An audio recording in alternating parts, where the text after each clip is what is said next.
Okay, now these are the questions. Like I said, it's very difficult to be considered an independent student. And that's what all these questions, the dependency status. So if they weren't born before 1985, they aren't going on for a graduate or professional degree. As of today, are you married? So if they're married, they're considered an independent student. Do you have children who receive more than half their support from you? So again, they have a child who receives more than half the support, they would be considered independent.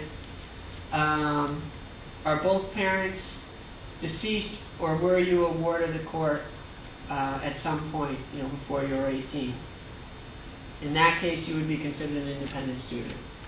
And then also if you're a veteran of the armed forces or you're currently in the armed forces. So you can see there's not a lot of ways. Most people aren't going to be an independent student. So here's the parental information.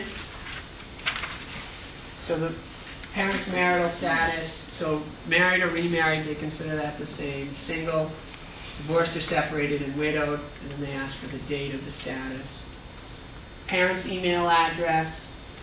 Sometimes they ask you for the student's email address at the beginning. If you're the one who's going to be doing all of these forms, you may want to just put in your email address there. That way you'll get all the reminders and everything related to the finances. Or you can put it in here, and then they'll send you copies of some of the things, but they don't send you all of the notifications, I don't believe, to the parent's email address. So they need the father's social security, father or stepfather's last name and date of birth, and then the same for the mother. State of legal residence, and then if you've lived there for, since longer than 2003. And so here's where we're all going to check, well, unless you're not going to file, will file instead of already completed for the 2007.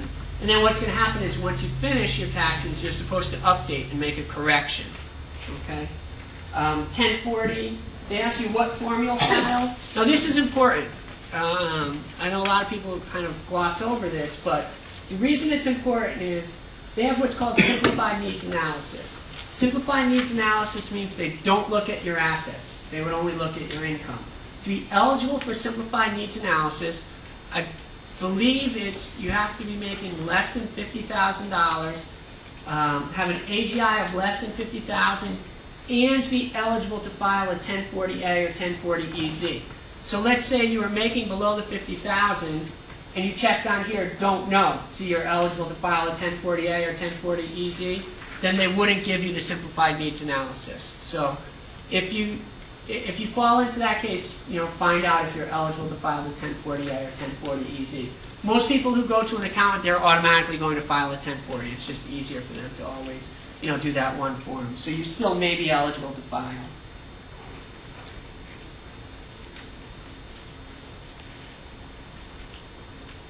And then, again, here's where they ask the adjusted gross income. And here, questions 82 and 83. How much did father earn from work? How much did mother earn from work? This is where we're going to use box 5 from the W-2. Okay, that's box 5 from the W-2.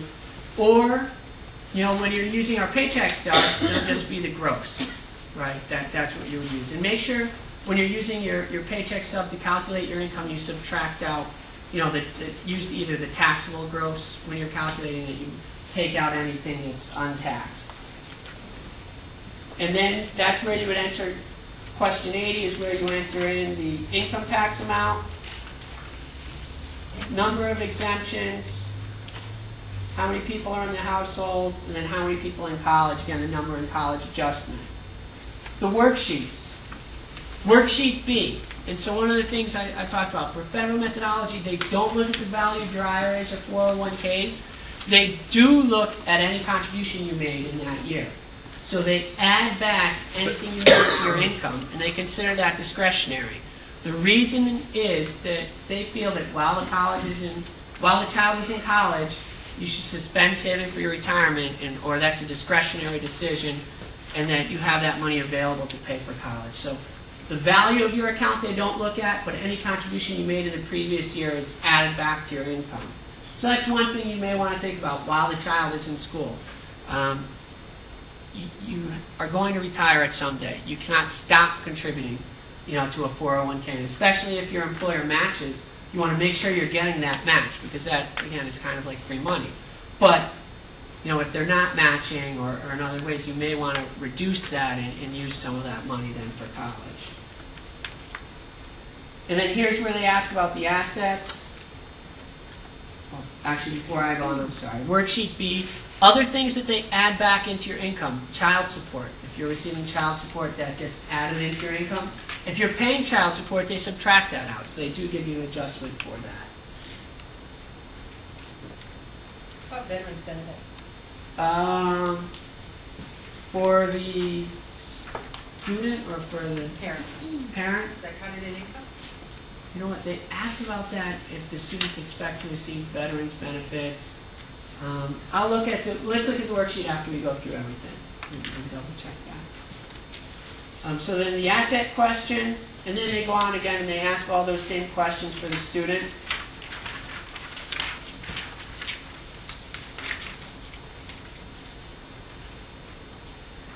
And then just selecting the schools, letting them know where you're going, and then if you'll be living on campus or off campus or with the parent.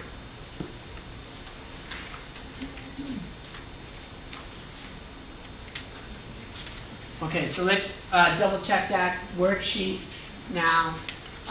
Veterans benefits, veterans non-education benefits such as disability, death, pension, or dependency, and indemnity compensation. That is an add back. Okay. They pretty much look at anything, So, does anyone have any questions? Okay. So, thank you all for coming.